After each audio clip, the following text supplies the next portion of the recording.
주시는 예수님, 의지 약한 이 마음 붙들어 주옵소서.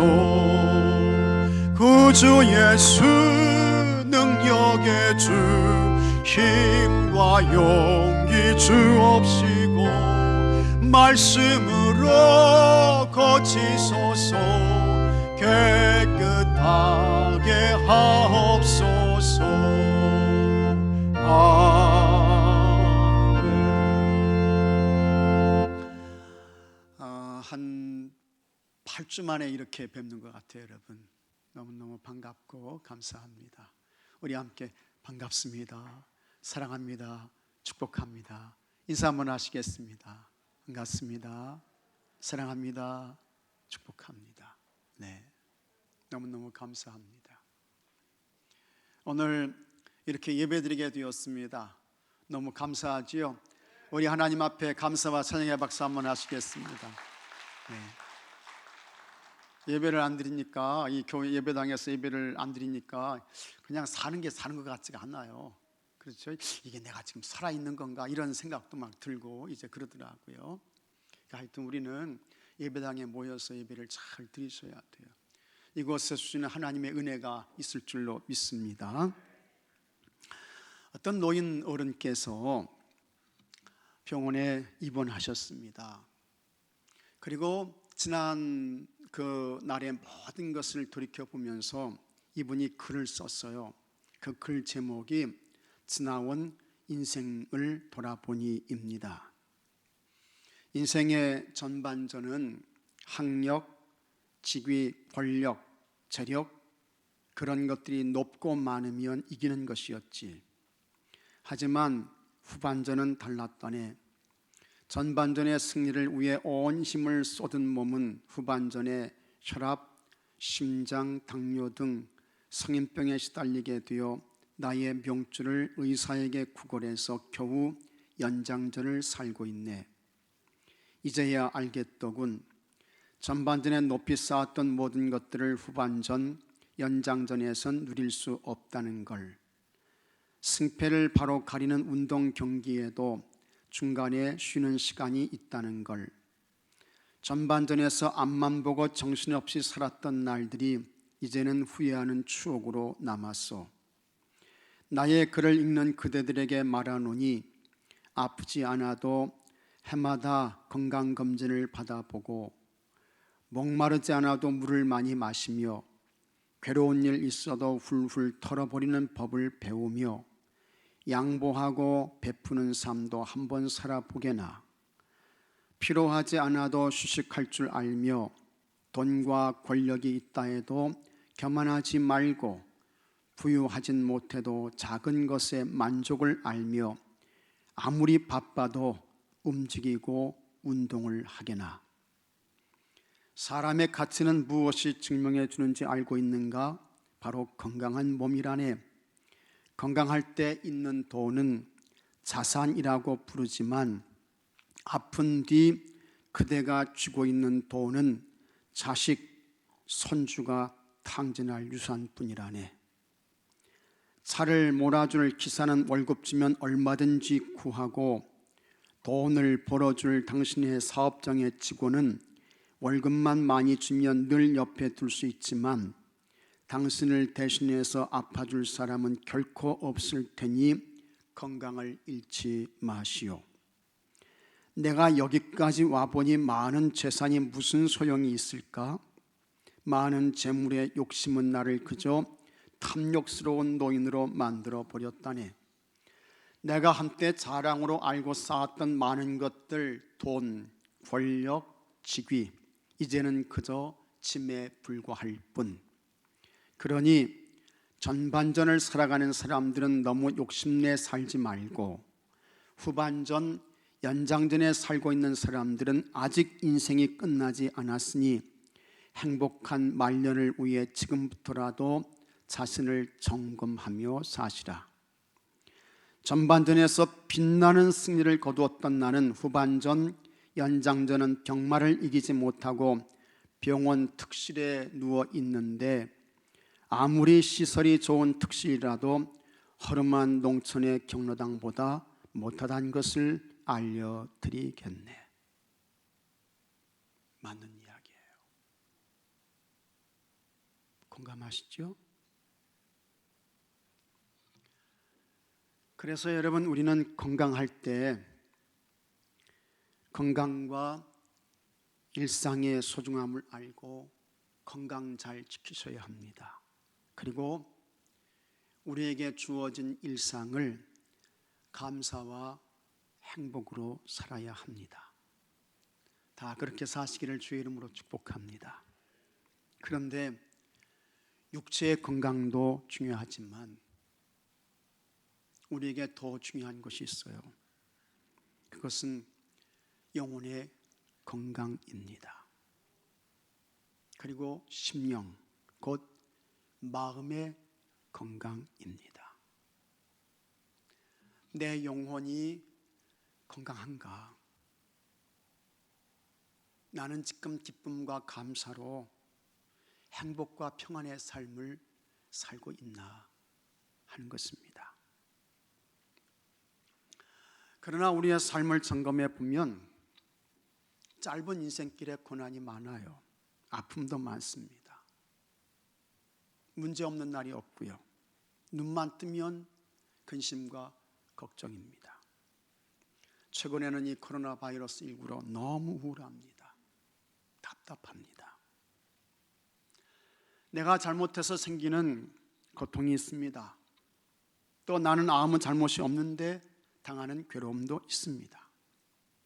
한 가지 문제가 해결돼서 숨을 돌리는가 싶더니 더 큰 문제가 닥쳤습니다. 사람은 고생을 위하여 났으니 불꽃이 위로 날아가는 것 같으니라는 욥기 5장 7절의 말씀이 하나도 틀리지 않습니다. 사람은 고생을 위해 났대요. 틀린 말이 아닙니다. 그러니 실망과 좌절감으로 엄청난 스트레스를 받습니다. 이거 감당하지 못하면 쓰러집니다. 넘어지고요. 그러다가 회복 불가능한 인생으로 떨어지는 것입니다. 인류 역사에서 최고의 지도자였던 모세도 어려움이 참 많았습니다. 이스라엘 백성들을 이끌었는데 돌 맞을 뻔했고요. 반역을 당하기도 했고, 당대 의인으로서 의와 선을 힘써 행했던 욥도 엄청난 굉장한 고난을 겪었습니다. 베드로는 복음 전하다가 옥에 갇혔고 하룻밤만 지나면 죽게 될 그와 같은 위기도 만났습니다. 사도 바울은 다메섹 도상에서 부활하신 주님을 만나고 주님과 교회를 위한 거룩한 큰 그릇으로 쓰임 받았지만 그의 삶은 고난의 연속이었습니다. 빌립보 감옥에 갇혔고, 가이사라 감옥에 갇혔고, 로마 감옥에 갇혔고, 40에 하나 가만매를 5번 맞았습니다. 3번 태장에 맞았고, 1번 돌 맞고. 참 바울이 당한 고난 엄청납니다. 그런데 이와 같은 고난과 위기는 오늘 현재를 사는 우리에게도 예외가 아닙니다. 힘들지 않은 사람 있습니까? 어렵지 않은 사람 있으세요? 갈등 없고 고민 없는 사람 있습니까? 아니에요. 다 힘들어요. 다 어려워요.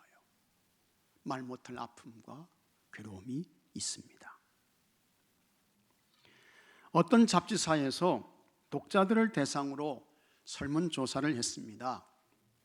마음과 속이 상할 때 당신은 어떻게 합니까? 이 질문입니다. 20대들이 대답했습니다. 1위, 잔뜩 취하게 술을 마신다. 2위, 춤추는 곳에 가서 땀이 날 때까지 춤을 춘다. 3위, 노래방 가가지고 목이 쉴 때까지 소리를 지른다. 4위, 문을 걸어 잠그고 두문불출한다. 요즘 집콕, 방콕 뭐 그런 이야기입니다. 5위, 친구들에게 전화해서 친구를 만난다. 30대, 40대들의 대답은 다음과 같았습니다. 이 사람들도 1등 술 마신다. 2등 무조건 집을 뛰쳐나간다. 3등 차를 타고 드라이브를 한다. 4등 책을 본다. 5등 친구를 만난다. 6등 노래방에 간다. 그 다음에 또 물었습니다. 그러면 당신이 선택한 그 방법으로 속이 풀렸습니까? 대답은 단 한 명도 속이 풀렸다는 사람이 없었어요. 그러면서 이 사람들이 이런 대답을 했습니다. 밤새도록 술 마셨다가 속이 쓰려가지고 죽을 뻔했다. 그런 술을 왜 마시는지 몰라요. 그 다음에 밤새도록 술 마시고 그 다음날 해장국 먹느라 돈만 없었다. 차 몰고 집 나갔다가 교통사고 나가지고 큰 손해봤다. 노래방 가서 소리 지르고 노래 부르다가 이비인후과 신세졌다. 자신들이 선택한 방법들이 마음의 상처와 아픔과 그 괴로움을, 고통을 치유하는 데 전혀 아무런 도움도 되지 못했다는 것입니다. 세 번째 질문을 했습니다. 당신이 선택한 방법 가운데 어느 것이 가장 좋은 방법이라고 생각하는가? 여기에 대한 대답은 나를 이해해주는 친구를 만나서 속을 털어놓고 이야기하는 것이다. 그 다음에 마지막 질문을 했어요. 그러면 당신은 그런 친구가 있는가? 있다면 몇 명 있습니까? 이 물음에 92.5%가 그런 친구 없다, 그렇게 대답했어요. 92.5%가. 여러분은 어떻게 하십니까? 그 대답이 시편 143편 속에 있습니다.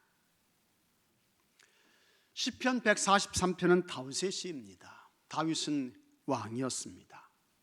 이스라엘 나라에서 그는 최고의 실력자였습니다. 그런데 그 다윗이 엄청난 아주 굉장히 큰 위기를 만났어요. 3절에 원수가 내 영혼을 핍박하며, 다윗은 왕이라고 했잖아요. 그런데 이 왕이 핍박을 당하는 거예요. 내 생명을 땅에 엎어서, 왕인데 자기 생명을 엎어버렸다는 거예요. 그래서 나로 죽은 지 오랜 자같이 나를 암흑 속에 두었나이다. 캄캄합니다. 암흑 속, 앞이 안 보이는 거예요. 길이 없다는 것입니다.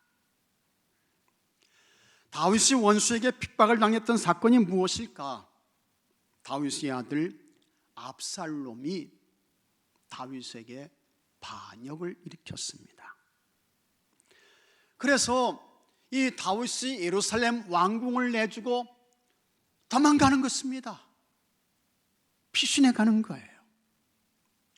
다른 누구에게도 아닌 아들, 자기 아들 압살롬에게 반역받아가지고 아버지가 도망가고 있어요. 피신하고 있습니다. 그야말로 다윗의 처지는 처참했지요. 다윗이 그의 심정을 이렇게 표현했습니다. 4절에 한번 같이 읽어보겠습니다. 내 심령이 속에서 상하며 내 마음이 속에서 참담하니이다. 속이 상한 거예요. 자기 심령이 참담한 거야. 그야말로 자기의 삶이, 지금까지 살아왔던 삶이 다 무너져 내리는 것 같아요.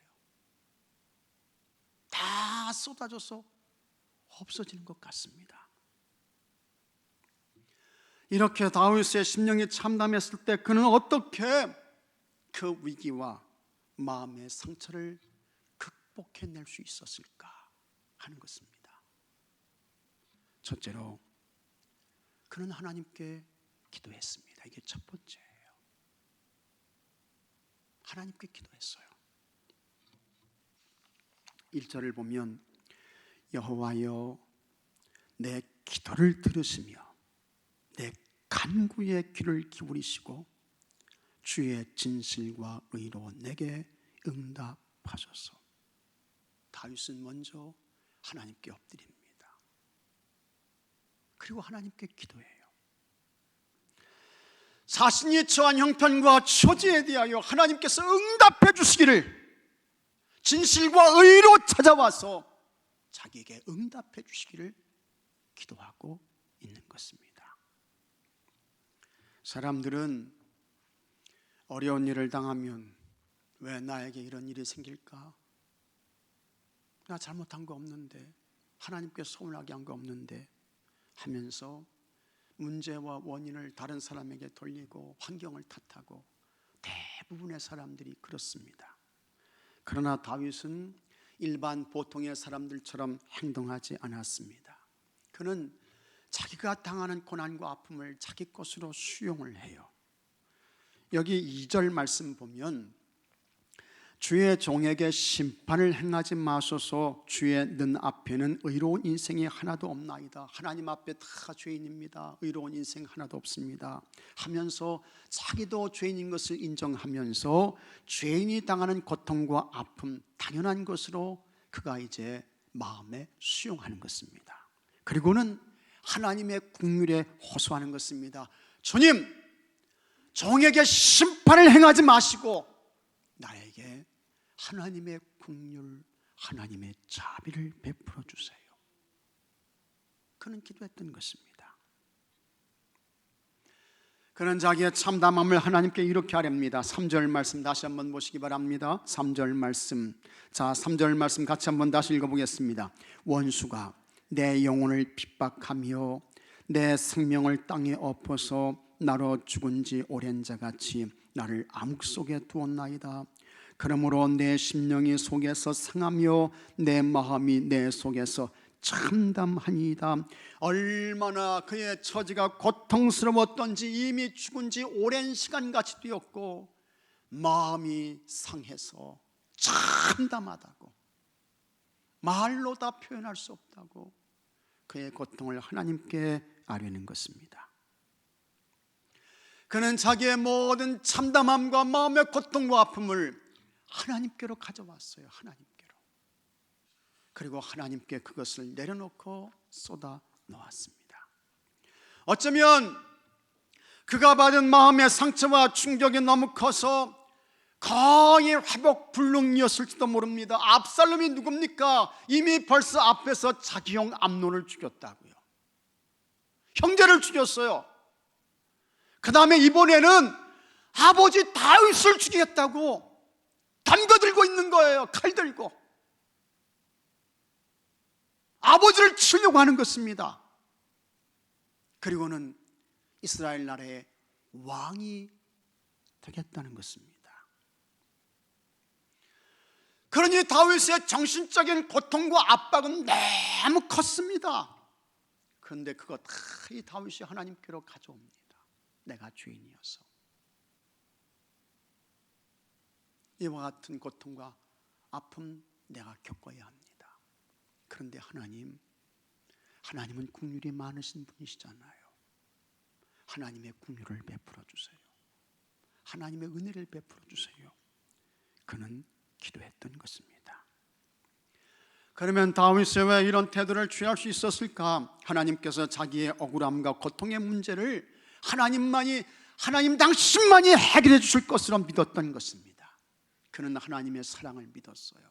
그는 하나님의 긍휼을 믿었습니다. 그는 하나님의 치유를 믿었습니다. 여러분, 하나님이 기뻐하시는 사람이 있습니다. 하나님께서 좋아하시는 사람이 있으세요? 형편이 좋을 때는 잘 믿는 것 같은데 어려워지면 하나님을 원망하고 하나님께 덤벼드는 사람이 있습니다. 이런 사람은 절대로 하나님의 은혜와 복을 받고 누릴 수 없습니다. 그러나 우리 하나님께 대하여 절대 긍정의 믿음을 가지고, 절대 긍정이에요. 절대 긍정의 믿음을 가지고 절대 감사로 기도를 쉬지 않는 사람, 이 사람은 하나님께서 반드시 살려주십니다. 꼭 살려주셔요. 끝까지 책임져 주셔요. 좋은 것 주시고 잃어버린 웃음 찾게 해 주십니다. 이전 것보다 여러분 더 좋은 거 주시는 것입니다. 몸이 아프신 분이 있습니까? 하나님께 아프다고 말하시기 바랍니다. 속이 상한 분이 계신가요? 여러분의 상한 마음을 하나님께 말하십시오.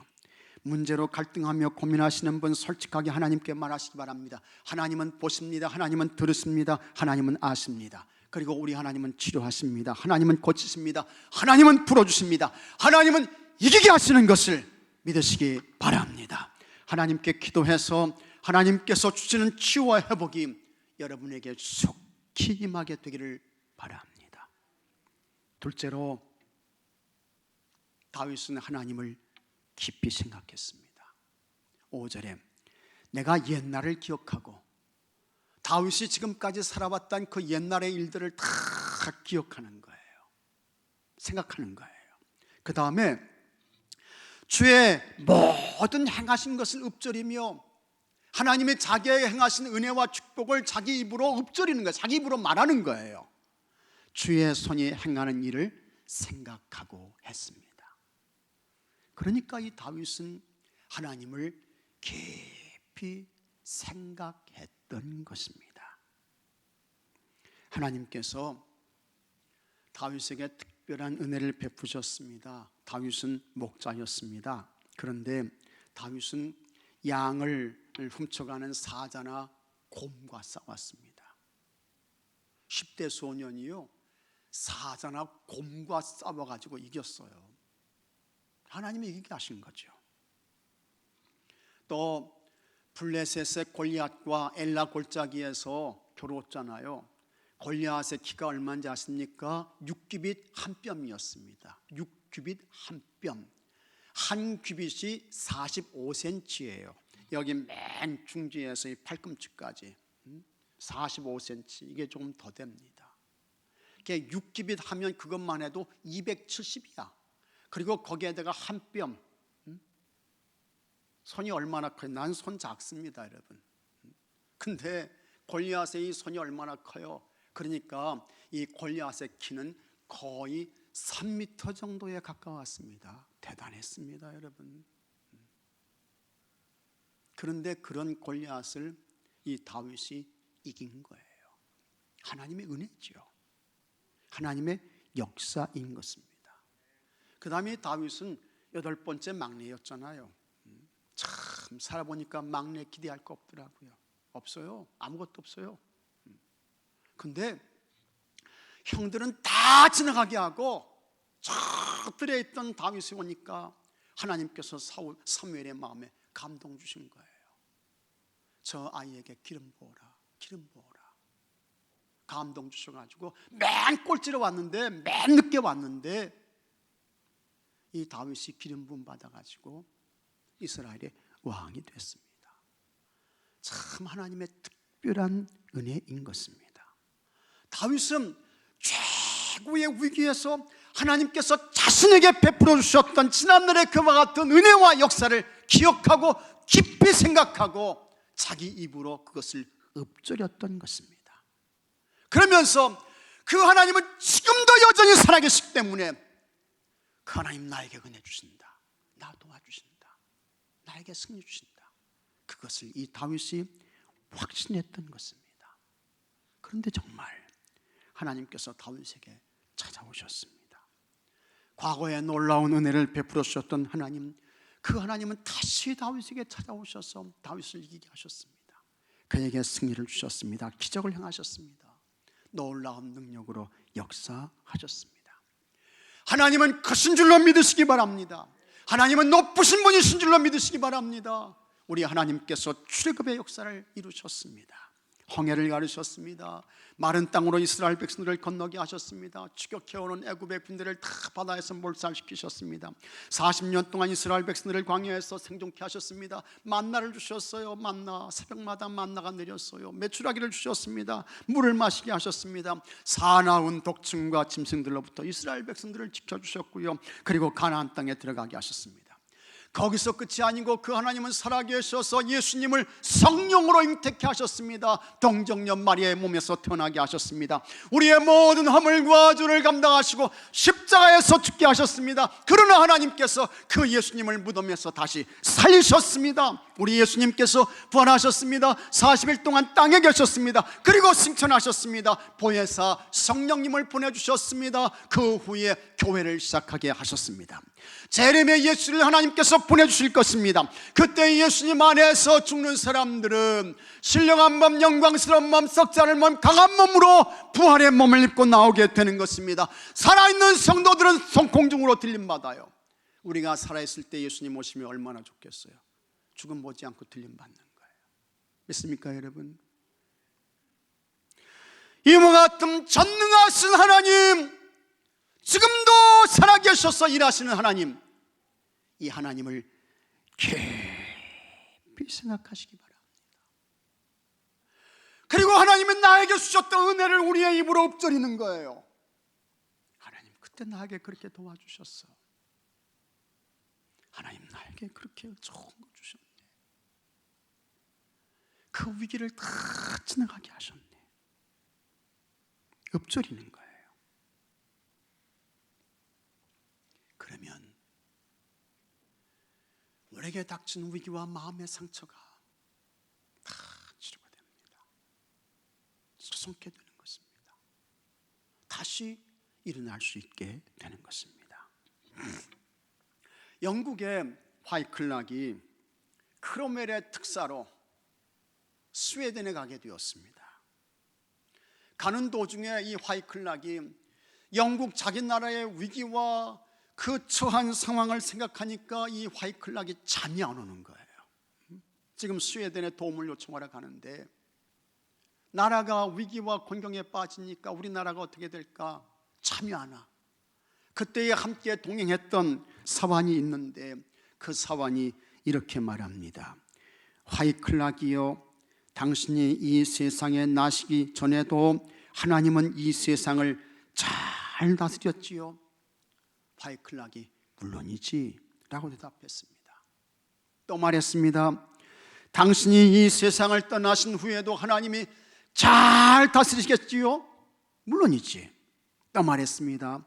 당신이 이 세상에 살아있는 동안에도 잘 다스릴 줄로 믿으시지요? 물론 그렇지.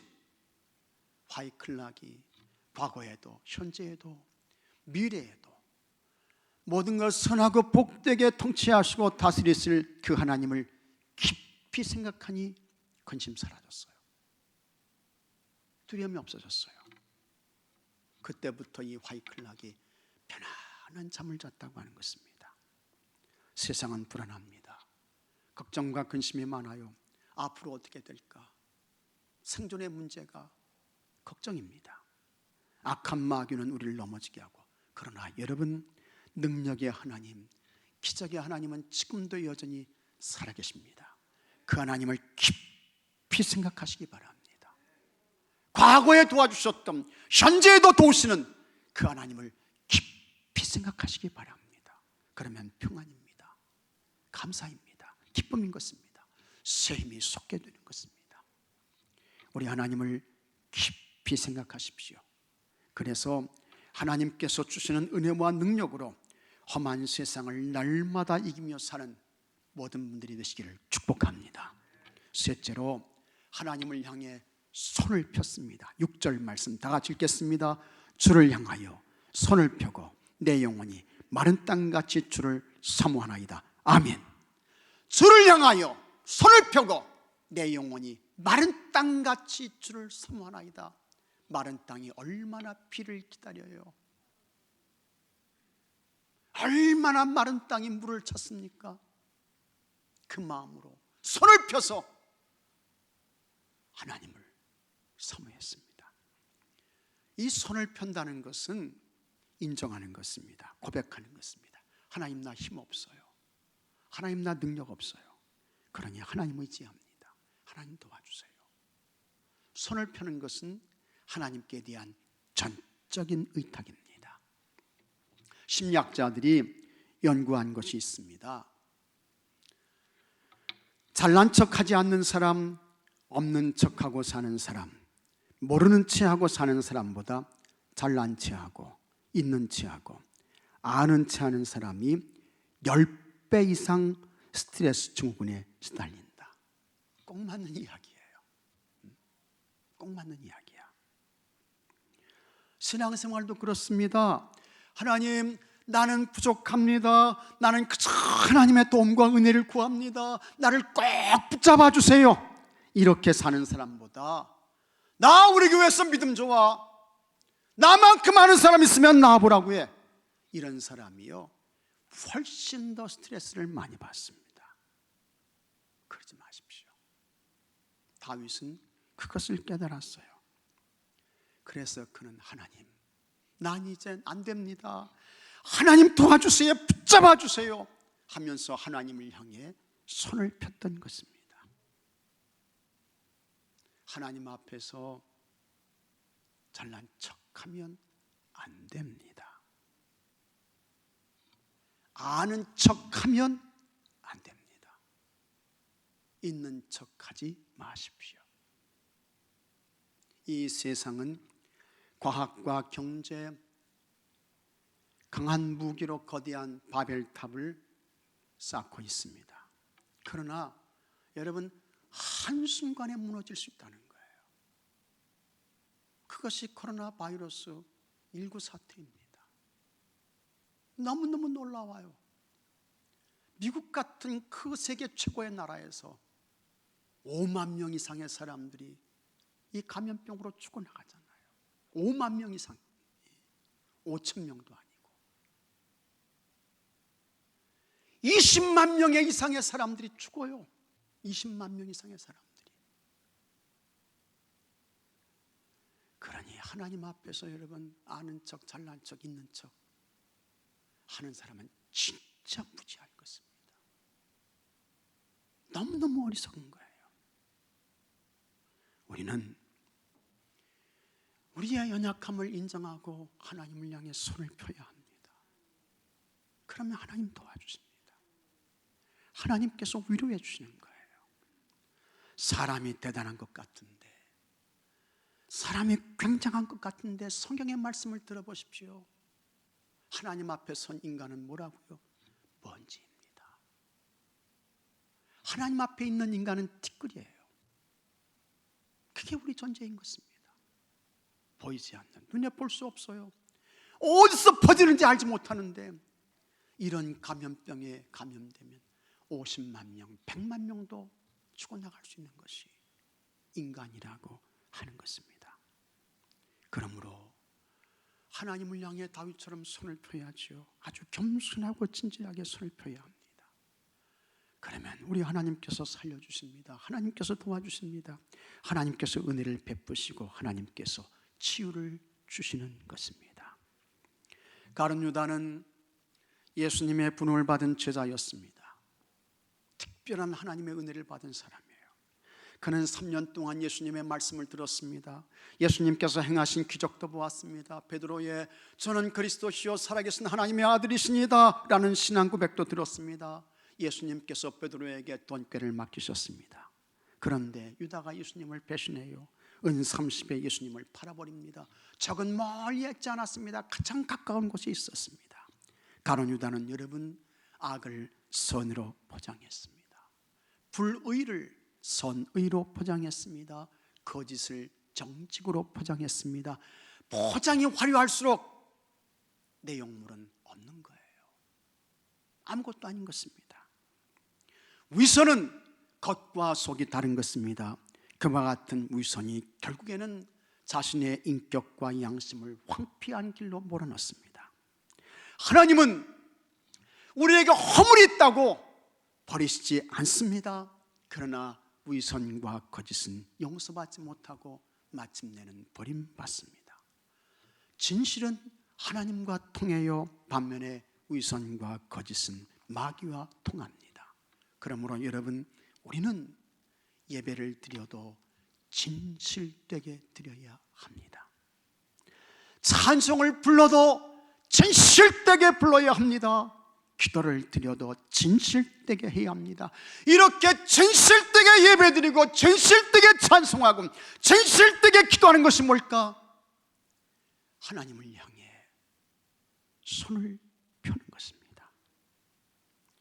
아주 진지하고 겸손하게 하나님 향해 손을 펴서 우리 하나님께서 치료하시고 하나님께서 회복시켜 주시고 하나님께서 낫게 해주시는 은혜가 여러분과 우리 한국교회와 온 세계 열방에 속히 임하게 되기를 바랍니다. 다 같이 기도합시다.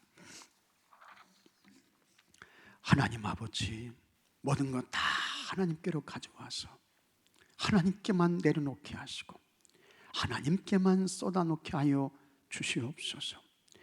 하나님을 깊이 생각하게 하여 주시옵시고, 하나님을 향하여 아주 겸손하게 손을 펴서 하나님이 치료하시고 고쳐주시고 낫게 하시고 회복시켜 주시고 다시 소성케 하시는 은혜가 주의 성도들과 이 나라와 온 세계 열방에 어서 속히 임하게 하여 주시옵소서.